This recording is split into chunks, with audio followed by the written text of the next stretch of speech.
What's up, guys? Philip here, and I'm back in the garage to take you along with this past Saturday's deadlift slash other lower body exercises day. And today went pretty well, I would say. I went ahead and pushed the deadlifts a little bit more and was feeling a little bit sluggish. I warmed up, but didn't warm up quite as extensively as I do, which was probably a mistake, but went ahead and worked up to a top set of 495, and like I said, I did these touch and go today. So I went ahead and I threw on the straps, and I was shooting for 5, and that was kind of a lofty goal, but I figured it was one that I could accomplish if I set my mind to it. So it actually went a lot better than I expected. So really that last rep was tough, but other than that, went really well, and I was pretty hyped about that. That was a good milestone to get back to. So went ahead and just worked back down to 405 for 2 sets of 8, and I took the belt off to get some extra kind of back and core work in as well. And these were, I would say they were solid, but they were super tough.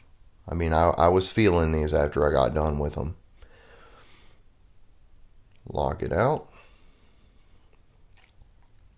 But sometimes it's good to kind of get that constant tension, just kind of general physical preparedness work. So I figured this would make me stronger on my dead stop deadlifts in the long run. And I just felt like doing these, if I'm just telling you guys the complete truth. So, yeah, I just went ahead and did 2 back down sets of 405. Drop a comment down in the comment section below if you are curious to see what I do when I warm up for a deadlift or lower body day like this. It's pretty extensive, and definitely think you shouldn't jump straight into those kinds of movements. So, tell me what you guys think.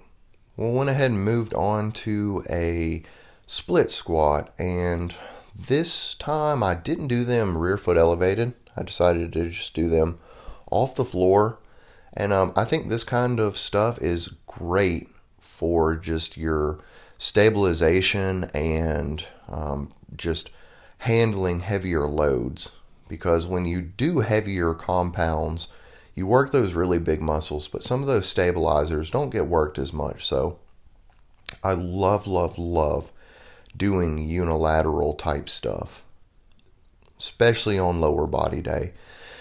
And went ahead and just did 2 sets of body weight and then 2 sets with 35s, which were easy enough. And then I worked up to just 60-pound dumbbells, which were a little tougher, as you can see, but they moved well. I definitely felt the strain of them more on my body, but they went well all in all. Was very happy with them. Matt wasn't here get it together.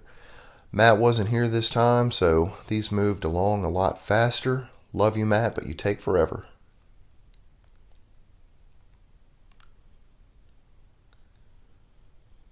Okay, and this was just my last set. Guess I just wanted to show you guys the wheels.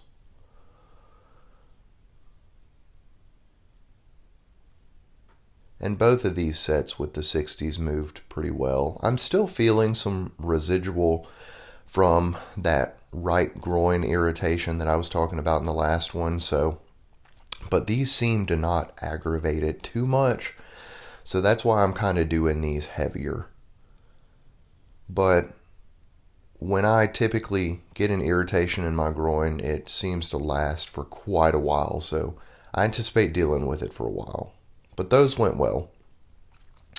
And so I went ahead and moved on to my belt squat, and I realized I haven't really shown you guys this in action for its intended purpose, and it just made sense to use today after getting such heavy deadlift work in my lower back, and really my whole back in general had quite a pump from those heavy touch and goes. So Went ahead and used this to get kind of a squat movement and also kind of decompress the spine. Guys, this machine is fantastic. It's absolutely wonderful, and I will do a review on it soon enough, but went ahead and worked up to 270, and the first two sets moved like butter. So went ahead and went up to this, and whoa, way heavier than I expected it to be.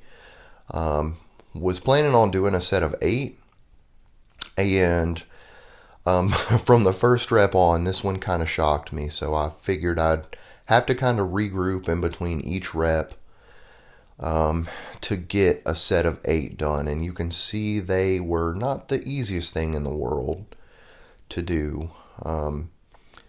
This is a pretty substantial load, but I absolutely love this machine, guys. I know my guy Carter has actually used his lever gym to make a belt squat, which I thought was super cool. And Home Gym Hacks and Reviews uses his Rhino, which is quite a bit more substantial than this machine, but this one does what it needs to do, and it holds up very, very well for what I need it to do. I'd highly recommend this Titan belt squat.